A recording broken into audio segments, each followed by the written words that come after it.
নমস্কার, বায়োপ্রাপ্তি ইউটিউব চ্যানেলের পক্ষ থেকে আপনাদেরকে সবাইকে স্বাগত জানাই। আজ আমরা নিট লেভেলের আমার ছাত্রছাত্রীরা, বিভিন্ন স্কুলের ছাত্রছাত্রীরা সবার কথা ভেবেই তাদের অনুরোধে আজকে আমি নিটের একটু টপিক পড়াবার চেষ্টা করছি। দেখো কতটা কি তোমাদের কাজে লাগতে পারি এই চ্যাপ্টারটা পড়িয়ে। চ্যাপ্টারটা মাচ মোর ইনফরমেটিভ, কিন্তু ইম্পর্টেন্ট বটে নিট লেভেলে। তো এটা একদম প্রাইমারি 11-এর একটা টপিক শুরু করেছি আমরা, প্লান কিংডম। তার দেখি আজকে আমরা চেষ্টা করছি অ্যালগি পার্টটাকে ডিসকাস করা। তো দেখো এই প্লান কিংডম, তো অ্যাজ ইউ অল নো, আমরা জানি যে R.H. হোয়াইটেকার টোটাল লিভিং অর্গানিজমসে 5টা কিংডমে ভাগ করেছিল, 5 kingdom classification. R.H. হোয়াইটেকার 5 kingdom classification দিয়েছিল, 5 কিংডম ক্লাসিফিকেশন। তার আমরা যদি কুইক একটু দেখে নিই বিষয়টা। ফার্স্ট ছিল মোনেরা, একটা kingdom. Second kingdom Protista, third kingdom plenty, fourth kingdom and the fifth kingdom. Fourth kingdom Animalia and the fifth kingdom Fungi. ফাঞ্জাইকে আলাদা একটা রাজ্য দেওয়া হয়েছিল, কারণ ফাঞ্জাইটা প্লান্টের মতো করেও কিছু ক্যারেক্টার শো করে, প্লান্টের মতো করে সেলওয়াল আছে ওর, আবার ও নিজের খাদ্য নিজে তৈরি করতে পারে না, হেটারোট্রপিক অ্যাজ লাইক অ্যানিম্যালিয়া। সো ফাঞ্জাইকে একটা আলাদা রাজ্য দিয়ে দেওয়া হয়েছিল। তো আমরা বর্তমানে এখন ডিসকাস করবো এই রাজ্যটিকে নিয়ে, একটু গুরুত্বপূর্ণ প্লান কিংডমকে নিয়ে। মোনেরার মধ্যে আমরা কারা আছে দেখে নিই একটুখানি ছোট্ট করে। মোনেরার মধ্যে আছে অল প্রোক্যারিওটস, সমস্ত প্রোক্যারিওটসরা এই গ্রুপের মধ্যে আছে। তোমরা সবাই জানো, যারা নিট লেভেলে পড়াশোনা করছো তারা সবাই জানো অল প্রোক্যারিওটস। এবং তোমাদের এনসিইআরটি বইতে একটি উল্লেখ করা আছে, দেখবে bacteria are the sole member of Monera. ব্যাকটেরিয়ারা হলো মোনেরা গ্রুপের সোল মেম্বার। পরিচয়তে এসো, এখানে আছে all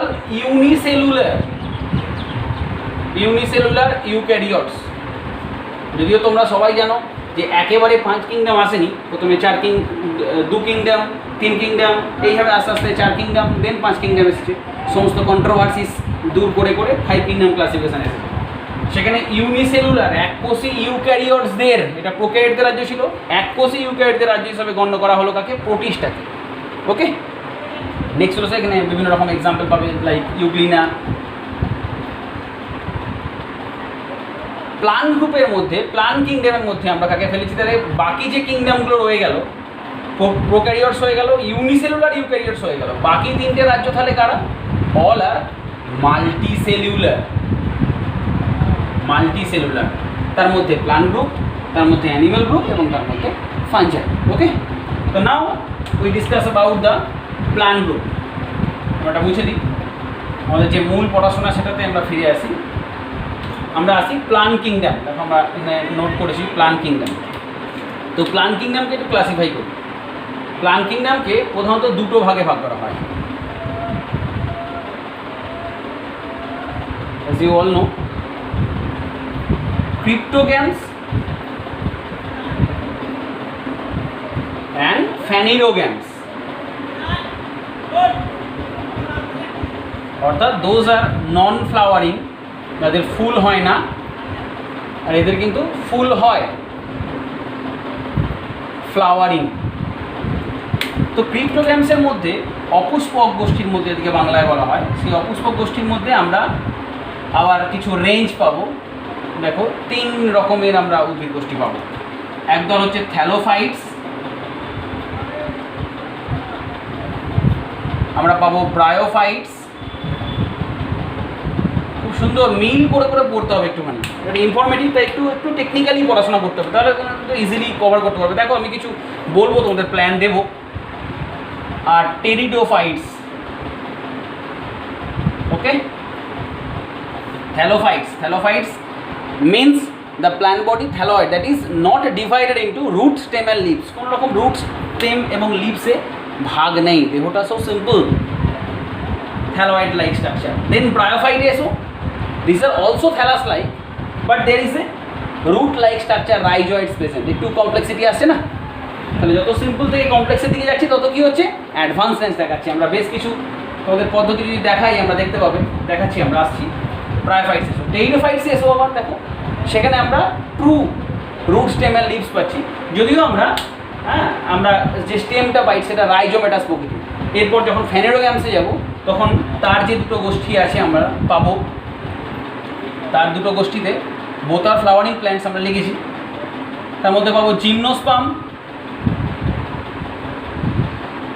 and angiosperms, highest advance of plant group, angiosperms, ওকে। তো এই থ্যালোফাইটসের মধ্যে আজকের আমাদের যে ডিসকাস অ্যাবাউটিং টপিক সেটা হলো থ্যালোফাইটসের মধ্যে ক্লোরোফাইলাস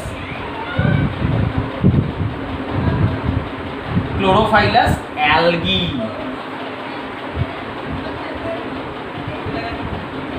এটা অ্যালগির মতো করে লেখার চেষ্টা করলাম আমরা, সাথে সাথে আমাদের একটা অ্যালগির ছবিও হয়ে গেল, দেখতে পাচ্ছ এটা স্পাইরোগাইডার ছবি আমরা আঁকার চেষ্টা করলাম। স্পাইরোগাইডার ইজ অ্যালগি। তাহলে আজকে আমরা এই অ্যালগিটাকে নিয়ে ডিসকাস করবো। পরবর্তী ক্লাসে আমরা অ্যাজ ইউজুয়ালি ব্রায়োফাইটস, টেইনোফাইটস এটাকে কন্টিনিউ করবো। তাহলে যত সিম্পল থেকে কমপ্লেক্সের দিকে যাবে তত অ্যাডভান্স হবে। তেমনি তাহলে এখানে কিছু তোমরা এই বেসিসে, আমার মনে হয়েছে এটা তোমাদের পক্ষে হলে সুবিধা হবে। আমরা বললাম যত স্ট্রাকচারাল সিম্পল থেকে কমপ্লেক্সের দিকে যাবে, এটা তোমাদের বলার অপেক্ষা রাখে না, তত অ্যাডভান্স হয়। তেমনি আরও কিছু দেখো, যত মনে রাখবে গ্যামেটোফাইট থেকে যত স্পোরোফাইটের দিকে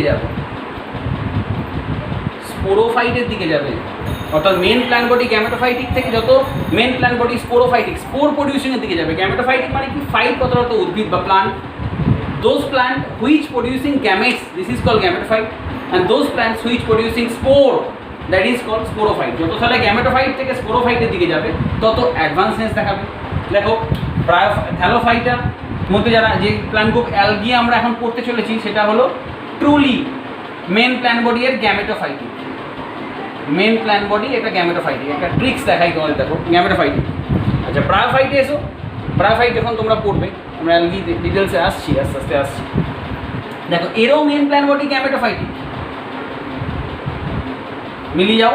এবং দেখো এর স্পোরোফাইটও আছে, এর স্পোরোফাইটিক প্ল্যান্টও আছে, but sporophytic plant depend on gametophyte. Clear হলো? তাহলে এটা গ্যামেটোফাইটিক, এটা গ্যামেটোফাইটিক স্পোরোফাইটিক দুই আছে, কিন্তু স্পোরোফাইট ডিপেন্ড অন গ্যামেটোফাইট।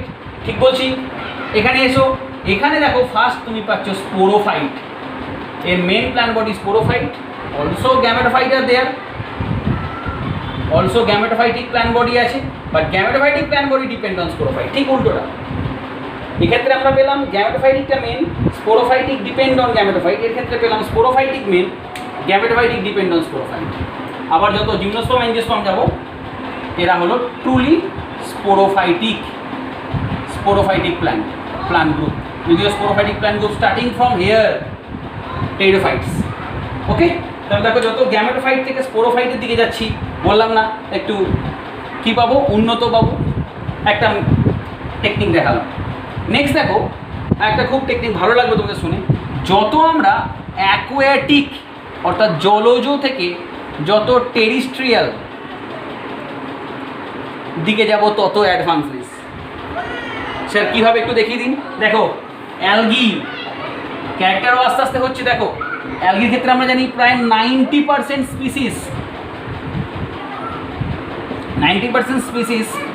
বা 90% জেনেরা, হ্যাঁ, এরা কি তোমার অ্যাকোয়াটিক, 90% আর অ্যাকোয়াটিক, ম্যাক্সিমামটাই হলো কি অ্যাকোয়াটিক। এরপর দেখো ব্রায়োফাইটে যাও, ব্রায়োফাইটকে কী বলা হয় মনে পড়ছে, একে বলা হয় উদ্ভিদ রাজ্যের উভচর, অ্যাম্ফিবিয়ান্স একে বলা হয়, অর্থাৎ এরা মেনলি স্থলজ, এরা স্থলজের দিকে যাচ্ছে, টুয়ার্ডস স্থলজের দিকে যাচ্ছে, টেরিস্ট্রিয়ালের দিকে যাচ্ছে, কিন্তু এদের রিপ্রোডাকশান টাইমে ওয়াটারের প্রয়োজন হয়, জলের প্রয়োজন হয়, তাই এদিকে বলা হয় অ্যাম্ফিবিয়ান্স কনক্লুড করা হয়। আমরা জানি ব্রায়োফাইটকে উদ্ভিদ রাজ্যের উভচর বলা হয়। ওকে, নেক্সট দেখো টেরিডোফাইটের ক্ষেত্রে আস্তে আস্তে কি আসছে, টেরিস্ট্রিয়াল আসছে, ঠিক কিনা? এরপর যত তুমি জিমনোস্পার্ম অ্যাঞ্জিওস্পার্ম করবে তত টেরিস্ট্রিয়াল যাবে, অর্থাৎ গ্যামেটোফাইটিক থেকে স্পোরোফাইটিক যেমন একটু অ্যাডভান্সনেস শো করে, তেমনি অ্যাকোয়াটিক থেকে যত টেরিস্ট্রিয়াল যাবে তত কি হয়, অ্যাডভান্সনেস দেখায়, ঠিক কিনা? এরপর এসো আরও জানবে। এরপর যখন আমরা ব্রায়োফাইট টেরিডোফাইটে যাবো, দেখো এইগুলো একটু মনে রাখো, এটা ফার্স্ট ক্লাস আমার, তাই এইভাবে তুমি যদি পড়াশোনাটাকে লিঙ্ক করতে পারো দেন, হ্যাঁ তোমরা হয়তো পড়েছো, আমি তোমাদের একটু লিঙ্কটা ধরিয়ে দেওয়ার চেষ্টা করলাম, হয়তো শুধু মুখস্থ করার চেষ্টা করেছো যে আমি এত কিছু ইনফরমেশান মনে রাখবো কী করে। তো এই মনে রাখার একটু শর্টকাট একটু টেকনিক যদি তুমি এইভাবে ফলো করো, বেসিক রুলস, দেখো হোমোস্পোরাস থেকে যত তুমি হেটারোস্পোরাস যাবে, খুব বিখ্যাত একটা লাইন আছে এখানে, বলছি আমরা হেটারোস্পোরির দিকে যাবে। দেখো ব্রায়োফাইটস হোমোস্পোরি, ব্রায়োফাইটের মধ্যে কি আছে জানো, হোমোস্পোরি, সব কটা স্পোরি একই ধরনের দেখতে, ব্রায়োফাইট আর হোমোস্পোরাস। ওকে, হোয়ারাস টেরিডোফাইট সেখানে তুমি হোমোস্পোরাসও পাবে এবং কিছু কিছু প্রজাতি আছে সেখানে তুমি হেটারোস্পোরাসও পাবে, জাস্ট লাইক সেলাজিনেল্লা, তুমি হেটারোস্পোরাস পাবে, ঠিক কিনা? আবার দেখো তুমি পরপর যাও, জিমনোস্পার্ম অ্যাঞ্জিওস্পার্ম যাও, সেখানে ট্রুলি হেটারোস্পোরি, এবং হেটারোস্পোরি থেকে আস্তে আস্তে কী আসছে, সিড হ্যাবিট পাবে। হেটারোস্পোরি থেকেই তুমি সিড হ্যাবিট পেয়ে যাবে, যেখানে জিমনোস্পার্ম এবং both angiosperm you get the seeds, অর্থাৎ সিডের প্রাইমারি মানে সিড হওয়ার আগের অবস্থা কি, হেটারোস্পোরি অবস্থা।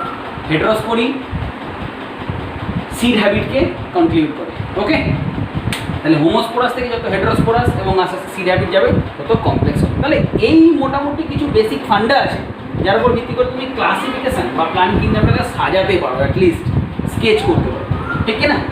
তো আমরা ক্যারেক্টারে ঢুকবো, তার আগে আমি যে টপিক থেকে আপাতত বললাম, একটুখানি সামারি করে দিই। আমাদের এটা ফার্স্ট ক্লাস, প্ল্যান কিংডম পড়াতে চলেছি। R.H. হোয়াইটেকার যে 5 কিংডম ক্লাসিফিকেশন দিয়েছিলেন তার মধ্যে একটি মেন কিংডম হচ্ছে প্ল্যান কিংডম। ওকে, এইভাবে তোমরা 4th kingdom classification, scientist Copeland question আছে তোমাদের নিটেতে। 3 kingdom classification by Haeckel question আছে। 2 কিংডম ক্লাসিফিকেশন বাই লিনিয়াস, এই ধরনের কোশ্চেনগুলো আছে, করবে তোমরা। 5 কিংডম ক্লাসিফিকেশন, সেখানে আমরা 5 কিংডম ক্লাসিফিকেশন দেখালাম, Monera, Protista, Plantae, Animalia and Fungi. Okay, plant গ্রুপটাকে ক্লাসিফাই করলাম পিপ্টোগ্যামস এবং ফেনেরোগ্যামস এই গ্রুপে। পিপ্টোগ্যামসের মধ্যে আমরা থ্যালোফাইটস, তার মধ্যে ক্লোরোফাইলাস গ্রুপের মধ্যে আছে algae, bryophytes, pteridophytes, gymnosperm, angiosperm, and also অ্যাঞ্জিওস্পার্মকে আমরা ভাগ করতে পারি আরও দুটো ভাগে, মোনোকট অ্যান্ড ডাইকট, ঠিক কিনা? মোনোকট এবং ডাইকট। তো আমরা নেক্সট ক্লাসে আমরা ডিসকাস করবো এই অ্যালগি সংক্রান্ত। তাহলে আরও কিছু এই ডান দিকে ইনফরমেশনগুলো তোমরা একটু এই স্টাইলে পড়ার চেষ্টা করবে। যত প্ল্যান বডি সিম্পল থেকে কমপ্লেক্সের দিকে যাবে তত কী হবে, অ্যাডভান্স হবে। যত গ্যামেটোফাইটিক থেকে স্পোরোফাইটিক দিয়ে যাবে তত অ্যাডভান্স হবে। যত অ্যাকোয়াটিক থেকে টেরিস্ট্রিয়াল হবে, অ্যাডভান্স হবে। যত হোমোস্পোরি থেকে হেটারোস্পোরি হবে তত অ্যাডভান্স হবে। তো আমরা নেক্সট ক্লাসে অ্যালগি ডিটেলসে আলোচনা করবো, অ্যালগি ক্যারেক্টারিস্টিক ফিচার সম্বন্ধে আলোচনা করবো। আজকে আপাতত শেষ করলাম কারণ ওয়েদারটা একটু খারাপ, হ্যাঁ, মেবি আমাদের লাইট ফাইট অফ হয়ে যেতে পারে, সুতরাং টেকনিক্যাল কিছু ফল্ট হতে পারে, এটা ভেবেই আজকে আমি শেষ করলাম। তোমরা কন্টিনিউ করো ক্লাসটা, সাবস্ক্রাইব করে নাও চ্যানেলটি এবং পাশাপাশি বেল আইকনটিকেও ক্লিক করে দিও যাতে তোমরা আপকামিং ভিডিওসগুলো পেতে থাকবে। আমরা রেগুলার বেসিসে এইভাবে তোমাদের রিটেল ক্লাসগুলো সাপ্লিমেন্টারি হিসাবে তোমাদের দিয়ে যাবো। প্রত্যেকে ভালো থেকো। নিট এক্সাম হয়তো কিছুদিন পিছিয়ে গেল এই করোনা জনিত এই মহামারীর কারণে, হবে অবশ্যই, তো আশাবাদী আমাদেরকে হতেই হবে, তাই আমাদেরকে এখন থেকে তৈরি হতে হবে। We get extra time, so for extra result, for extra benefits. Okay, প্রত্যেকে ভালো থেকো, থ্যাংক ইউ ভেরি মাচ।